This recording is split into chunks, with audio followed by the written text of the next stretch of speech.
And welcome into Weather and Ag in Focus from the Coral Laundromat Studio. After just a little bit of rain, yes, things are messy and dirty. And so if you have finally a little break in the action where you're not combining quite yet today, maybe you want to use their drop-off service and get some shop rags, clothes, rugs from the shop, any of that type of stuff cleaned up. So again, you can take that over to the Coral Laundromat Studio. They're over on Veterans Boulevard. Weather today, well, it's a little gloomy outside. We have noticed a area of low pressure that's come over the northern plains, and we're seeing some rain amounts, really varied. I think we've got western North Dakota seeing easily an inch in many areas. As we move eastern, it's tapered off a little bit. I don't have my rain gauge up at my house right now, anticipating some cleanup in the yard, etc. So that's not catching all the rainfall we are currently seeing. But if I were to estimate based on what I heard last night, maybe a quarter of an inch last night, early this morning. And certainly going into northern Minnesota, they're still looking at up to an inch as well. Farmers in northern Minnesota have made mention of the fact that it's getting a little damp. They would like to be able to continue to combine, and once we can get this weather pattern moved out, things will improve. So Friday morning will be when we see this weather system exiting. It'll be a little bit cooler for a few days. Sunday looks to be a nicer day, maybe a little bit warmer. And currently, we've got about a 60% chance of showers throughout our day. We might just get to a high of closer to 70 degrees. We'll watch for that. Overnight lows into the 50s. Our weather is brought to us by Progressive Ag Risk Management Specialists. Thank you to them. Also, a thank you to Cass County Farm Bureau. They have done a fantastic job of sponsoring our Weather and Ag intern. And we will have interns returning as we get into the month of November and December. Love having students on air. In fact, had an opportunity to visit with a farmer down in the Clay County area today, Southern Clay County, and he made mention that, some of the students you've had, he knows a couple of them personally through 4-H and fairs locally. And he said they are great students. They've been doing a fantastic job. And again, a big thank you to Cass County Farm Bureau for stepping in and being a sponsor for that internship for us. Next week, Tuesday, if you are looking for an opportunity to not only have a great lunch, but also to participate in a charity event, you're going to want to stop by for the 26th annual RDO Caters Taters Potato Luncheon. This supports the Red River Children's Advocacy Center. What is it? Well, this is $10 for dine-in or takeout options on a baked potato bar. You have all the toppings, dessert, beverages, etc. There's also raffle tickets. It'll be from 11 to 1 next Tuesday, October 21st.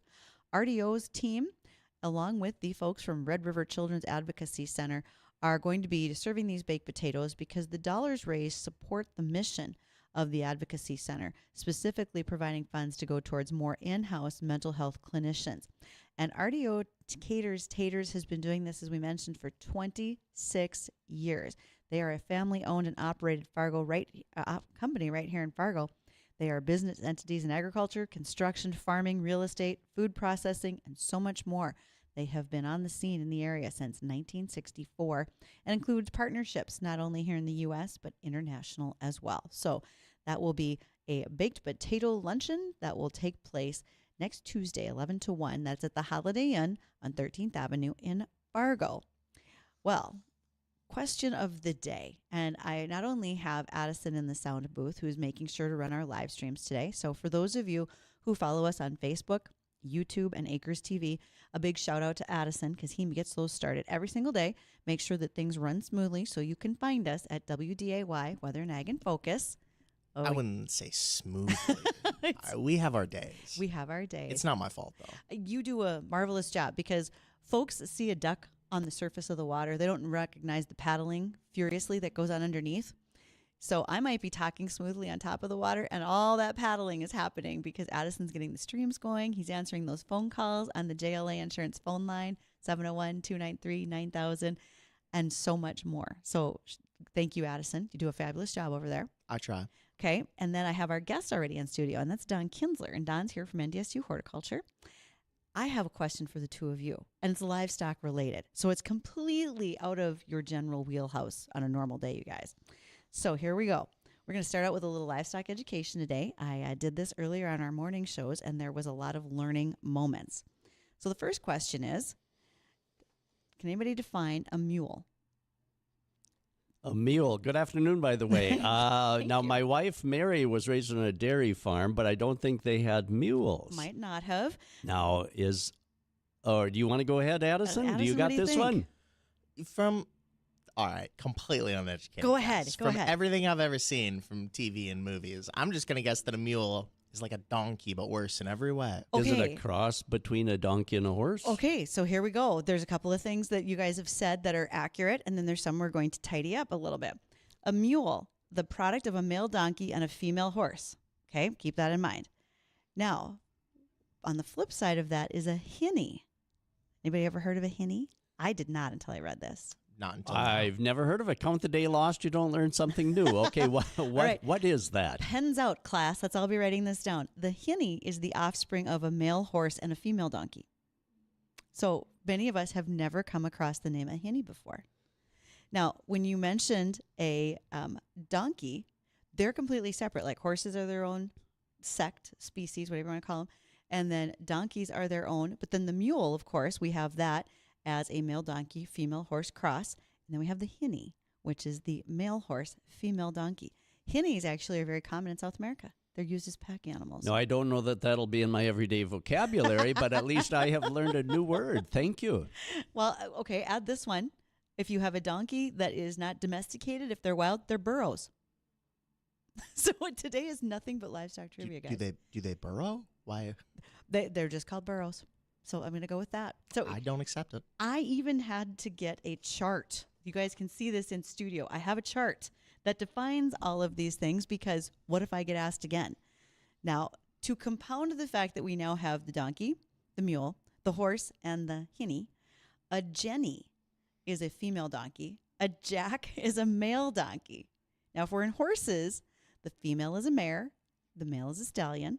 If we're talking about the mule, again, male donkey, female horse, the hinny, male horse, female donkey. Then we have a colt, which can be a male of any of that, or a filly, which can be a female of any of that. And colts and fillies are under 3 years old. Could you repeat that, please? Who is in charge of naming these creatures? Who did this? Who's responsible? I do not know who is responsible, but because I have to have a chart so that I can refer back to this, and I've been asked to publish it on our Facebook page for people to look at. I had no idea there'd be so much interest. Again, I was just fascinated by the name a hinny, and I'd never seen one before. So here we go. Well, that's fascinating. It sounds like a type of bird. It might, yes. Well, if you get a hinny, you should feed them like a donkey, not like a horse, because they don't necessarily like grain and cereal-based feed. They want straw and hay, and they like to graze. Now, hinnies and mules are kind of a mixed bag in their behavior. Horses can be a little skittish, and they'll take off from danger. Donkeys fight back.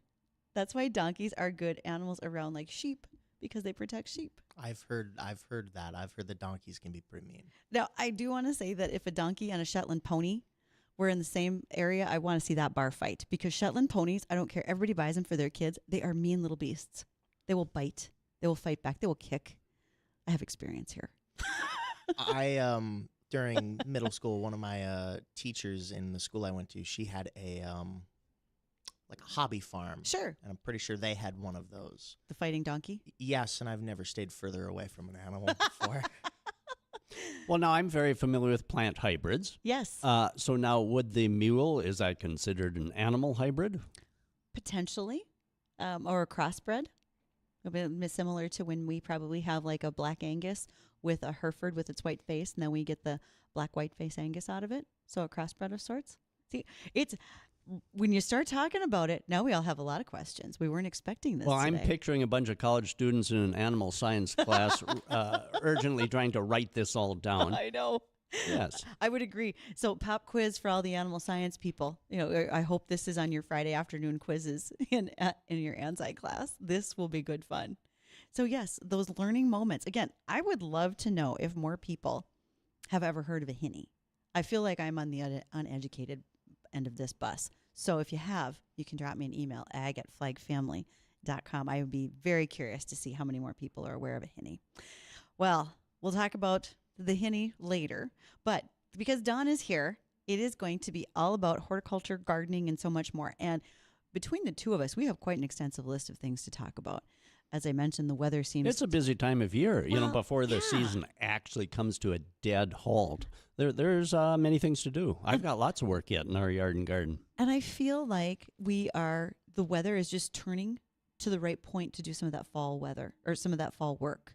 Like we were talking about before on air, tulip bulbs. I think I'm right in the right spot to do tulip bulbs now. Well, definitely, because, when we had those very warm, unusually warm weeks in Yes. September, when I get home from work and it was still maybe in the 80s, I Right. just was not in the mood to do some of these fall type things. So I just kind of procrastinated. But yeah, tulips. Now, a perfect time to plant tulip bulbs. They're at the garden centers. And one thing I should mention about tulip bulbs, it's very important to choose the largest size bulb that you can. Okay. And now this is where it pays to invest a little more money. Okay. Because the cheaper bulbs are going to be smaller. The more expensive bulbs are going to be larger. And now it's fascinating. If you dissect a tulip bulb, Okay. and cut right down through the middle. Way down in the center, you see a little tiny leaf. And you could look at this under the microscope. A little tiny leaf, and if you really separate it out, are the primordia for next year's flower buds. See, everything is packed. See, tulips don't all of a sudden just burst forth in spring and all of a sudden create a flower and leaves and all that. That's already preformed down inside that bulb. Sure. So next spring, it's ready to burst forth. And the larger size bulbs will have more flower power, more leaves, more energy.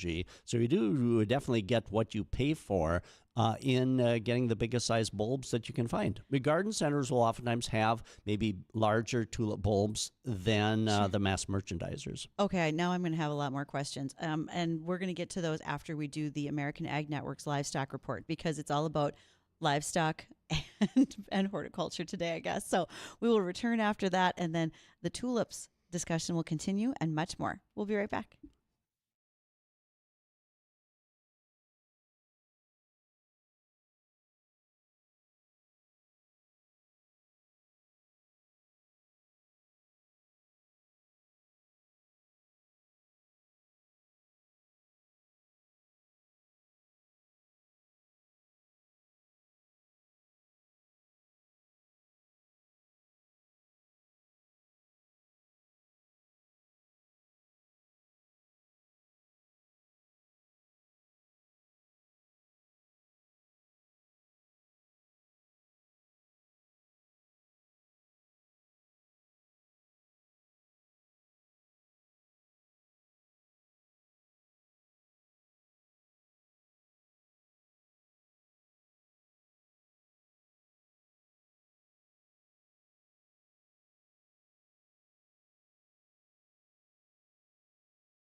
If you haven't heard about Tech Support Farm, there's other ways to go check them out besides using the Fence Check assessment on their website at techsupportfarm.com. Also, they've been featured this summer on the Go Farm Yourself podcast as well as Shark Farmer. And I know there's some others upcoming. So take a little listen to those podcasts because you will find out great information and realize why protecting your internet information is vitally important to cybersecurity across the nation.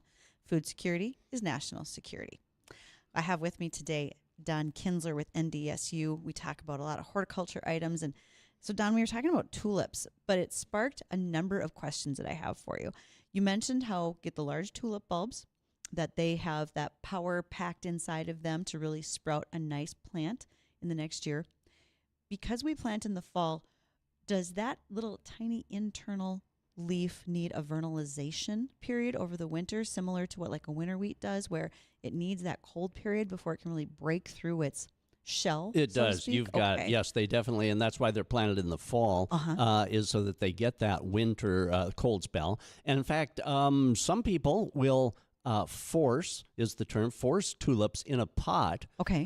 so that they'll bloom during the wintertime. But in order to do that, you pot up the tulip bulbs like in a 6-inch pot, Sure. maybe 6 in a pot, potting soil, but then you need to put them in the refrigerator for about 2 months so that they get that cold spell. So anyway, that's why we plant tulip bulbs in the fall, is so that they get that winter cold treatment. And also, they aren't just kind of sitting there waiting for the cold period. They do produce roots in the fall here. So one key thing, too, is after you plant the tulips is to make sure you water them in. You know, even if your soil is moist. Okay. Whenever you plant anything in the fall, even if the soil's a little moist, it's still important to water it because that gets good soil to root contact or Sure. soil to bulb contact. Sometimes if the soil is a little wet and clumpy, there's air spaces, because because the soil's wet and clumpy. And so actually adding some water in to get rid of those air spaces. So even if you're doing some late planting of trees, shrubs, or perennials, that's important too, to water it in, even if the soil's a little moist. You know, we've all got those Midwestern garage fridges where they hold beer, minnows in the summer, or Good even spot for carrot overwintering. overwintering storage. your carrots. You can force your tulip bulbs in there. Yes. I mean, this fridge has a lot of lot of responsibilities. uses. Absolutely. So it explains why we all have 2 of them. Now, also, when it comes to the tulips or daffodil bulbs, if we're planting those in the fall, you said to get the biggest bulbs, they pack the most power for that plant to push itself out in the spring. Can you put 2 bulbs in the same hole? Can you just double No. up the amount of bulbs? Okay. No. Yep. Okay. Otherwise, they would compete. Yep. Mhm. So spacing, 4 inches apart, 6 inches apart. So give them enough space, each one enough space, so that they won't compete with one another. Okay. And also, the depth depends on your soil. Lighter soil, sandy soil, you can plant a little deeper. Heavy clay soil, maybe not quite as deep. So heavy clay soil, maybe 3 to 4 inches deep. 4 inches maybe. Lighter soil can go a little deeper, 5 to 6 inches on that. And the other thing that I like to do is mulch over the planting area too. Okay, after you plant your tulip bulbs, water them in, and then a layer of straw or leaves over that. That'll just kind of protect them a little bit. They're winter hardy, but yet if we get a winter with no snow cover, it can still be awfully tough on stuff. So a little bit of mulch over winter is just a little good insurance. If I've already got mulch and I pull the mulch back and then dig my hole to plant my bulbs, then I can put the mulch Pull back. the mulch back, exactly. So do I measure that planting depth from the soil surface or the From the surface soil of the mulch? surface. Yep, from the soil surface. Soil, Yep, okay. to the top of the bulb.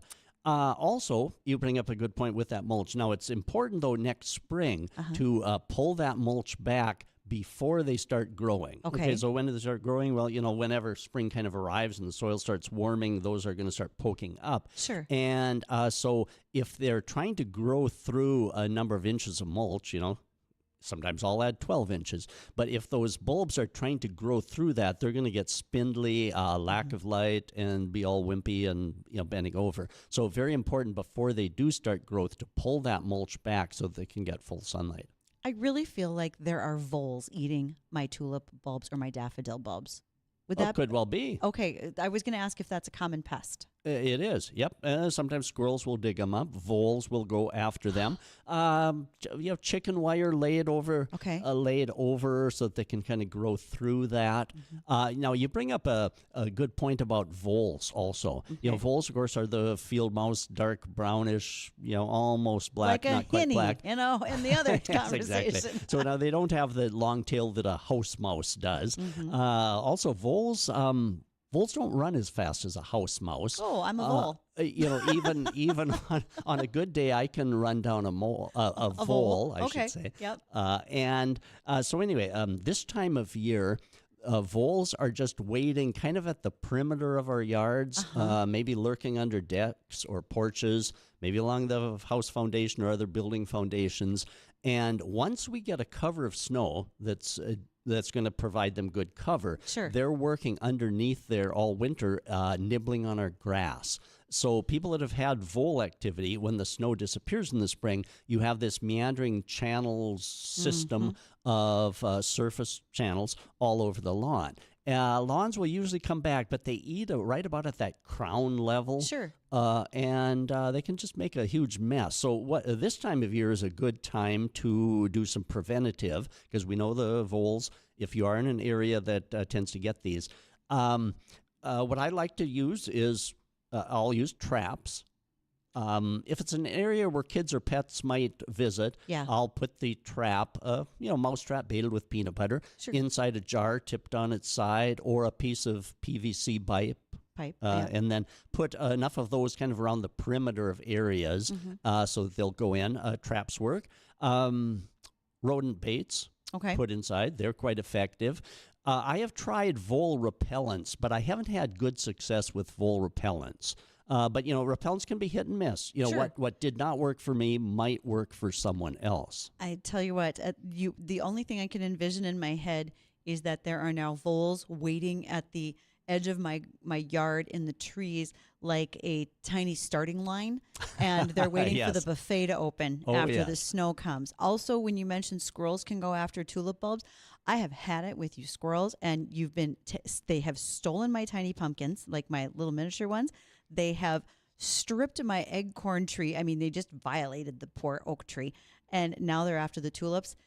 There will be some pest elimination about to begin, but we'll talk about all those things after we return from Bottom of the Hour News.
thank you to those folks who were a big help when we put together our Here We Grow project this year, custom farming 20 acres of wheat. 2 of those were Progressive Ag. They also sponsor our weather reports in this hour. So thank you to Ray Grabanski and the team over at Progressive Ag.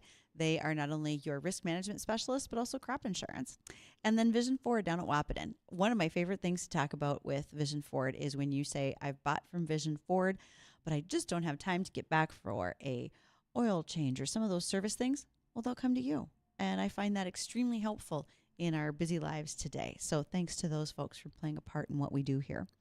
And also our guest in studio today with me is Don Kinzler, because he's the guy that if I could have a USB port behind your ear and I could download all the information you have about plants, it would be fascinating. Like your own Britannica encyclopedia. Well, we're all in this together. We're all just trying to get things to grow a little better. Speaking of some of those things that grow, evergreens. We know we always know where there's a cemetery on the prairie because there are evergreens planted there. That's true. They're pretty hardy. But I've noticed the longer needle evergreens are really dropping needles right now versus the shorter ones. Is that weather dependent, day length dependent, species? What's going on? Well, evergreens are fascinating. When we think about an evergreen, we tend to kind of think that those evergreens hold their needles, continually, right? They're evergreen. And so the needles that they have are supposed to stay on. Yes. But actually, evergreens, all species of evergreens cycle out their needles. Okay. They like cycle out. Human skin, right? Exactly. We lose them. Yep, you got it. And so, some are on a 3-year cycle, 4-year, 5-year. I think there are some maybe even 7 years. So every so often, needles cycle out, Okay. Meaning they're shed and new needles take their place. So now when you see, to your question, probably triggered by day length. Okay. As the day lengths shorten, then it's a signal to many of these things, such as the evergreens, to kind of start doing some of their fall-type stuff. And one of the fall-type stuff is to cycle out the oldest needles. Mm-hmm. Okay, and so an arborvitae, which is the evergreen with the flat foliage, Also, the flat, soft I want to say foliage. arborvitae is fun to say and terrible to spell. I just want to point that out. Well, you got that right, yes. And so anyway, this time of year, when I look on the interior of our arborvitae, the interior foliage has turned kind of a rusty brown. Yes. And it's dropping. Maybe they turn yellow first, then rusty brown, then drop. Okay. And the long-needled pine that you mentioned, they're also doing that too. And of course, on long-needled pines, when they shed their needles, that's kind of dramatic because they're fairly long needles. The Scotch pine and ponderosa pines. And so it can be kind of alarming, especially on a younger tree. Sure. When people have kind of watched their younger tree and all of a sudden the inside needles are all dropping off. But that is normal. And so it probably is triggered somewhat also by weather. Okay. That does have a situation. So is it alarming? No, it's natural. But one thing to watch and be sure of is that the needles are falling on the inside, that it's the oldest needles cycling out. The needles on the outer perimeter of the branches, those young needles, they need to be green. Now, if they're falling, is that a sign of then drought? you got trouble. Okay. Oh. Yeah, then there's big trouble. If the needles on the outside, or whether it's the arborvitae, the long-needled pine, or spruce with the shorter needled, if the outer perimeter of the needles, if those are turning brown and dropping, then it's a sign that something is seriously wrong. Okay. So interior dropping is natural. So one way to assess an evergreen's health is to look at the outer perimeter. Evergreens, the outer buds on the tip of the twigs are quite sappy, sticky. Yes. And so this time of year, if you've got some needles turning brown, but the outside looks good, just take a close look. And as long as the outer buds, which will burst forth next spring, as long as those look nice and plump and sticky, and the needles are hanging on the outside and look the normal color, then you're just fine. We talked not long ago about needing to spray fungicide on lilac bushes in the spring to help them in some of their better health. Should I just keep going and hit my pine trees as well? Maybe that would be helpful to, even though this is a natural shedding process, would that also be helpful to prevent some needle cast or anything that's accelerating that needle drop? Yep, you hit a key term there, needle cast. Okay. Now, that is a fungal disease on spruce. And, of course, Oh. spruce, the Black Hill spruce are kind of the dark green. Spruce generally have the shorter type needles. The Colorado spruce oftentimes are the blue shades, the Yes. blue spruce. And so those spruce can develop needle cast disease, which is a fungal type disease. And a fungicide is a great preventative or at the early onset. In a minute, I'll kind of describe the symptoms of that disease. Okay. But the time to apply a fungicide is usually in May. In May. So needle cast disease, if you think of that name, needle cast, the spruce is casting off its needles. Yes. Losing its needles. And the spruce tree, in the advanced stages of that disease, the spruce becomes very thin. You can almost see through it. You shouldn't be able to kind of see through a nicely branched, dense spruce tree. But if you can kind of see through it, it's been losing its needles. Right. And so that is what that does is, as opposed to the natural needle drop inside, you start losing the needles more on the outsides, maybe not on the tips, but the ones that are not supposed to being shed. Oh, okay. And so needle cast disease. So, usually that's spelled 2 words. So if you do a little online searching, needle cast of spruce, that'll give some really good information on that disease. But yes, so prevention or at the very earliest sign of that in the spring, fungicide. Since we're talking all about trees, I recently read the Daily Dirt, the newsletter that y'all do from NDSU Extension, Horticulture, etc. And I get it about once a week, or maybe it's called Dakota Dirt. Darn it, now I can't remember the name. But I would strongly recommend if people want to subscribe to it, contact me and at ag@flagfamily.com, and I can send you my most recent issue, and you can subscribe as well. It's free to your inbox. One of the things I read in there was about magnolia trees that are good to raise in the Dakotas. I didn't think that was possible. Yes, because, typically we maybe aren't thought of as magnolia territory. Shouldn't that No. be Alabama or Georgia, magnolias? But our NDSU Woody Plant Improvement Program has developed quite a number of things. Wonderful. Actually a very large assortment of trees and shrubs that are well developed and for our area. And one of those is spring welcome magnolia. So they discovered or worked with selecting a magnolia that was winter hardy for us. And it develops into a kind of a small tree, very large shrub. I believe it's probably listed at maybe a maximum getting up to maybe 20 feet. But it's going to take a while to get to that. So 15 to 20 feet probably, but a decorative tree. One thing that's wonderful about that is the flowers open before the leaves do. And so in the spring of the year, you get these beautiful pink buds swelling and opening, and then it opens to a very beautiful white flower. And so, yes, we have magnolia, spring welcome magnolia, well adapted. Local garden centers are more and more carrying it. You might not see it at the national chains, Sure. But at the local garden centers. You might even, if you'd like a magnolia, you might even contact your local garden center now. Okay. So that when they're kind of finalizing the orders that they get, you see those trees, shrubs are produced at big wholesale nurseries. Sure. And so our local garden centers, then most of the trees and shrubs they order from wholesalers to bring in. And spring welcome magnolia.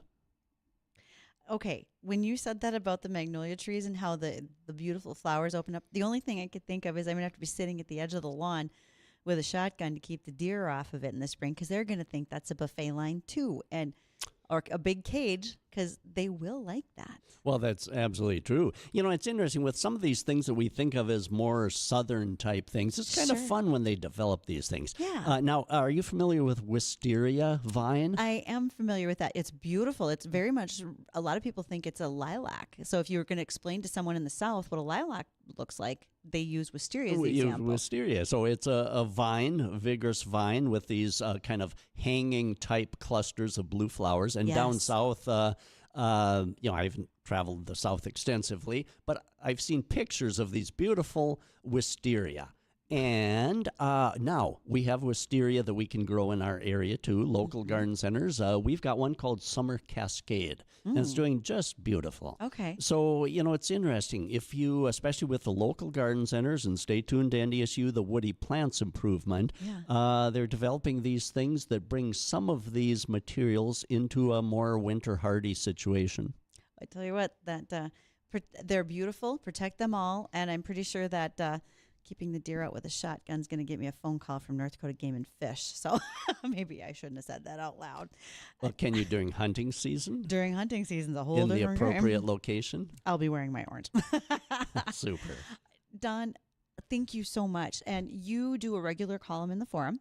I do. That appears Saturday's paper and online as well. And so folks should be able to send you emails with their questions. We didn't even get to the list of things. Is there something you want to highlight in the last few moments of your list that you brought in? I had so many other questions. Oh, yeah. Well, one thing, many of us gardeners, we still have something we want to plant or divide or do something. Okay. I've got a couple of pots of perennials sitting outside a garage. Didn't get to it.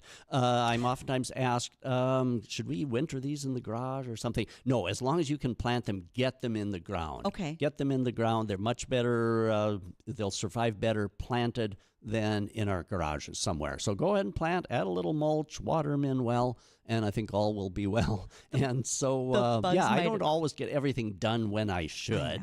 And the bugs might have finally died off, so exactly. it's okay to go out and there. in any areas that have not gotten generous rainfall, make sure that we're watering our trees and shrubs. Our yard in South Fargo is dry. We watered some trees. Yes, same thing so as you're saying. Make sure we give them a good slow soaking, and so that things go into winter hydrated.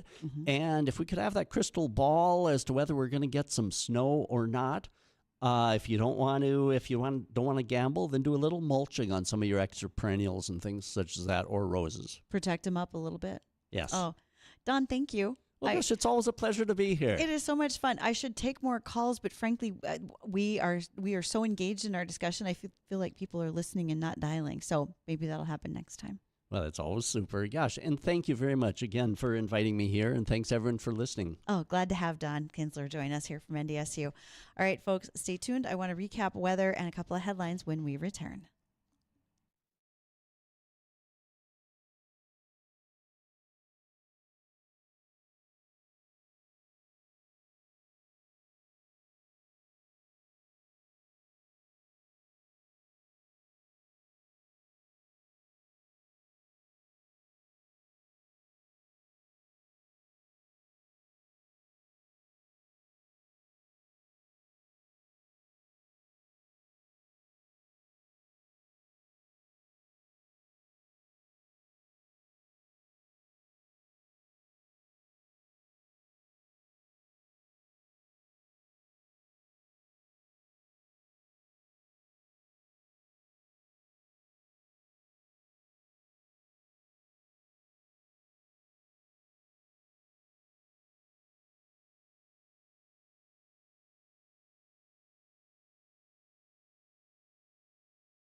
Thanks for joining us from the Coral Laundromat Studio. So good to have you here today.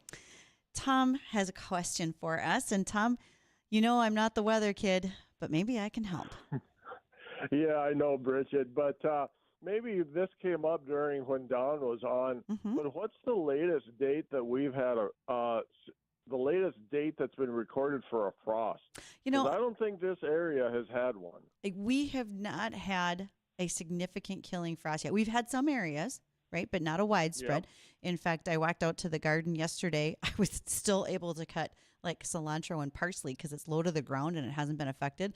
But the cucumbers, the pumpkins, and the peppers pretty much gave up the ghost. They're done. Right. I know Dean has answered this question before. I would like to say that we've gone well into November, and just okay. based on it wasn't all that long ago. I want to say it's been within the last 15 years. I remember not getting snow until New Year's. So that was like our first really heavy snow or any really amount of snow. So I think we can go a little bit later. Now, does that mean we have a much later, wetter spring? Potentially. Mother Nature does tend to balance it out. We aren't sure what that's going to look like yet. Yeah, I know. I've been here only since 14, but it has been the volatile winters seem to have happened after Dean came. No, I'm just joking. Addison and I both nodded. Yes. So. But late frost, that's good. But don't the Harrelson apples need this for them to ripen? There's a lot of apples that are, and now that Don's not here in the studio, that's probably a great question that we can pose to him and get an answer from. A lot of apples do prefer to get even some sort of a frost or that cooler weather tends to bring in their sugars a little bit more. You know, similar to what we see with sugar beets, right? Later in the season, that sugar really develops. I should have asked that, but I just tuned in, and he was just leaving. No problem. I can drop him an email. He likes those too. Okay. Thanks, Bridgette. Thank you. Tom helps me remember a really good point, and that is with the sugar beet harvest going on, I haven't gotten an update yet from American Crystal Sugar as to where we are in overall harvest, and the same would go for Mindak down in Wahpeton. But if I were to surmise, based on where they were at last Friday, we're probably in that 70-75% harvested range. Now, Mindak might be just a little bit further behind. A reminder from the truck drivers is that when we've had rainfall like we did this morning, wasn't always a lot, but enough to slick things up. And they're dragging mud out of the fields onto the roads. Now, farmers are required to clean that mud off. But as passenger vehicles, if you come along and that hasn't been done yet, slow down. That Red River Valley mud, those Fargo clays, can be just as slick as ice. And so we're going to remind everybody to take it easy. Also, those trucks are coming out of the field, whether they're hauling sugar beets, corn, etc. They're a little slower to accelerate. They need some time to get up to speed. So just keep an eye out for that. There's a lot of equipment on the roads. Harvest will go quickly. We've had a great run so far. So if we just all take our time, that's going to be very helpful. And for the truck drivers, keep a very close eye out on those passenger cars. Sometimes they can be a little hard to see. I had a near miss last fall during corn harvest myself. And I know that the guy was making a turn. He just didn't see me. And sometimes it has to do with the formation of the cab with those cab supports. They can just be in the wrong place at the wrong time. So everybody take it easy out there. Want you to be safe. And lastly, I needed to give a reminder here. Those backyard chickens, everybody thinks they're living a good life. But recent research out of UC Riverside in California shows that those chickens are more likely than a commercial chicken farm to be infested by ectoparasites. That means fleas, lice, and mites. They live on the exterior of the animal underneath the feathers. So when you're carrying around your chicken because she's cute, she's leaving you some friends behind, some small bugs. Let's be very careful with that. There is research that if using isolated cages in favor of cage-free options, etc., meaning that there's a cage, but it's more of a suspended cage so that the cage isn't on the ground, there isn't a place for the fleas, the mites, etc., to overwinter or burrow in. That does help. But again, infestations like that can really increase the stress on your chickens. I don't think you can put flea and tick collars on chickens. Let's stop that right now. That's a conversation to have with your vet. But when the chickens are under stress, that decreases your egg production and feed conversion efficiency. And so there is no risk to humans who eat eggs or the meat of an infested chicken. But if you are carrying those birds around and you are bringing them into the home, you are bringing those ectoparasites right inside with you. So again, let's put the chickens down. They're cute, but they also just walked through their own poop. Let's not drag them in and let them walk on the kitchen counters, please. That's my advice for today. All right. Thanks for joining. So appreciate y'all being here as listeners, and have a fantastic rest of the day. If you give it a few moments, you can join the Jay Thomas Show up next.